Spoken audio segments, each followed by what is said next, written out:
म के नेपालमा पढिरहेको थिएँ अनि पढ्न त अल्छी लाग्ने अल्छी मात्र लागेको हुन्थ्यो इक्जाममा सब्जेक्टै लाग्ने अनि त्यहाँ पनि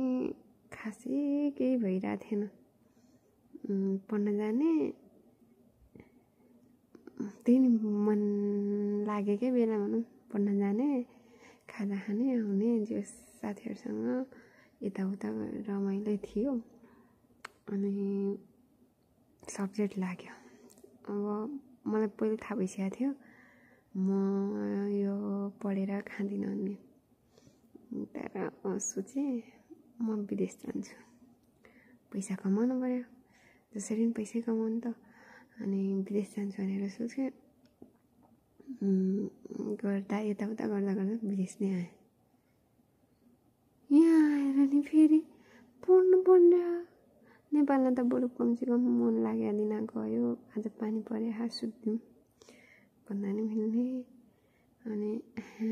ओइ त जान्छ कल गऱ्यो ओइ त जान्छस् कि जाँदैनस् भन्यो अब त्यो नभयो भने ल त म पनि नजाने भोलि म आउँदिनँ भने अरूलाई पनि नआइज है भन्ने थियो यहाँ त्यस्तो हुँदैन रहेछ